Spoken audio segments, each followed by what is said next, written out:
Napag-usapan natin ang patungkol sa pagpapapunta ni Rimuru kay Veldora para i-rescue itong sila Shion at Ruminas laban sa may time stop nitong si Dagrawell. Pero bago natin simulan itong video na ito ay i-roll muna natin ang intro.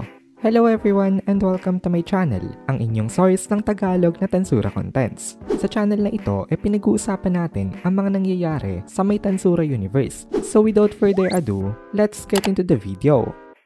Nagka-upload nga pala ng solo leveling contents ang Anime Fan Narrations na owned rin ng Anime Kohai. So kung interested kayong manood ng mga contents ng solo leveling ay pwede nyong i-check yung link sa my description. So napatigil na nga ang time stop, kaya ngayon balik tayo sa may perspective nitong si Rimuru. Patuloy niyang inililid ngayon papunta sa may Barren Lands itong si Milim. Dahil hanggang ngayon out of control pa rin ito. Habang papunta sa Barren Lands itong si Rimuru, tingnan muna natin itong si Jahil. Masyado na siyang frustrated ngayon kasi wala na nga siyang magawa laban kina Kagali at sa mga kasamahan nito. In-expect ni Jahil na kayang-kaya niya silang tapusin dahil hindi naman daw ganun kalakas itong kanyang mga kalaban. Pero simula nung nagbigay na nga itong si Benimaru ng command hindi na nakapag-inflict itong si Jahil ng kahit na anong decisive damage. Kaya galit na ngayon itong si Jahil, lalo na ngayon, at away na nga rin siya sa nangyayari sa kanyang surroundings. Hindi daw niya in-expect na sobrang taas daw pala ng amount ng power nitong Dragon Princess kasi kinabahan rin itong si Jahil patungkol sa atake ni Milim.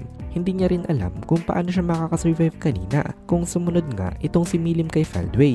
Ngayon wala na ang threat nitong si Milim. Ang problema naman ni Jahil ngayon ang betrayal sa kanila nitong si Zelario. Kasi kung itong sila Kagali lang daw kakayanin niya daw na i-overpower itong mga ito. Pero pag dumagdag sa kanila itong si Zelario yun ang hindi niya kaya. Kasi in the first place mas malakas pa itong si Zelario sa kanya. Hindi lang sa hindi niya magagawang manalo, ni ang pagtakas magiging imposible kay Jahil kapag hinabol siya nitong si Zelario mismo. Kaya dalian na nag-report itong si Jahil kay Feldway at sinabi niya ang kanilang situation. Kinuwento nitong si Jahil ang betrayal na ginawa nitong si Zelario sa kanila.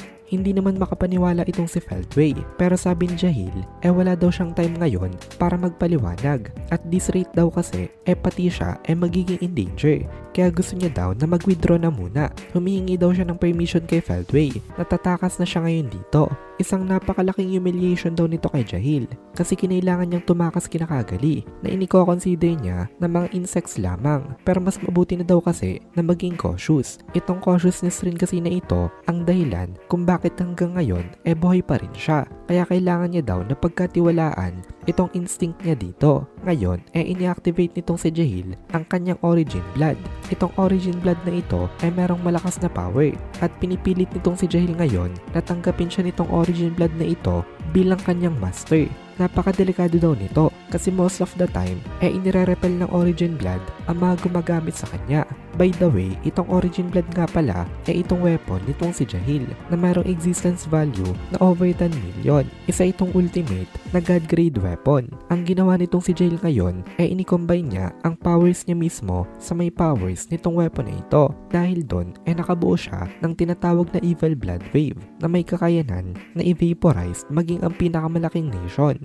Basically, para itong isang malaking bomba na merong napakalakas na power kapag ito ay sumabog. Hindi lang daw nakikipaglaban randomly itong si Jahil kanina. Habang nakikipaglaban daw ito kina Sylvia nagbabato itong si Jahil ng mga magicules sa kanilang surroundings. Kumbaga kanina niya pa isa-net up itong kanyang plano. Ang mga ikinakalat na magicules nitong si Jahil dito pwede niyang i-convert into hellfire anytime niya nagustuhin. Pero naisip ni Jahil na hindi pa ito sapat kasi hindi naman daw mamamatay lahat ng mga nandito kapag in-activate niya na itong kanyang evil blood wave. Since malaki nga ang explosion itong evil blood wave na ito ginagamit talaga siya for a whole army kapag maraming kalaban na hindi ganun kalakas. Pero kung ang mga nandito kasing lakas nitong sila Zelario hindi ito magiging ganun ka-epektibo sa kanila. But still devastating nga ito sa mga mahihina na opponents. Pasok na rin doon itong mga magus at itong sila Sylvia. Makakagawa na raw ito ng distraction para makatakas itong si Jahil.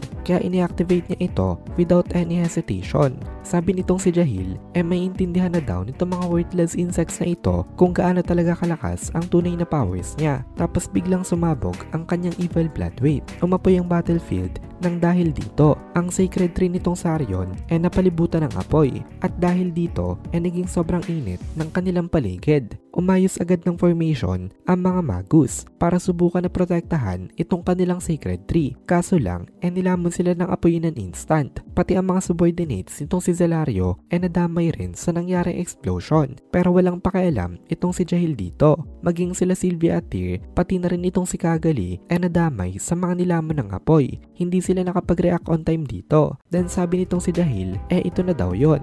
Pagsisisihan daw nitong mga insekto na ito ang ginawa nila sa kanya in the afterlife. Tumawa ng malakas itong si Jahil, tapos tumakas na siya. Sobrang intense daw nitong apoy na nandito. Pero the moment na nawala itong si Jahil, biglang kumilos itong si Benimaru. At sabi nitong si Benimaru dito, mabuti na lang daw at inattentive itong si Jahil kanina. Hindi nito napansin ang mga ginagawa niya. Tapos biglang nawala ang mga flames na ikinalat nitong si Jahil in an instant. At ang catastrophic damage na iniwan nitong si Jahil dapat naging minor na lang dahil sa ginawa nitong si Benimaru. Maging itong sila Cagali, Tyr at Sylvia hindi pala nagtamo ng damage. Maging ang mga magus na akala natin kanina nilamon na nga rin ang apoy na nasa most dangerous position talaga ligtas rin pala. Nakaramdam lang sila ng init pero hindi sila nagtamo ng mga serious injuries at ang sacred tree na napalibutan ng apoy surface lang ang naapektuhan. Fresh pa rin daw itong tree na ito at kaya pa rin ito may restore in just a few days. Dito nailigtas na naman itong si Benimaru once again itong mga naan dito. Kaya nasabi ko na dati na sa volume na ito talaga itong si Benimaru ang pinakamaraming contribution.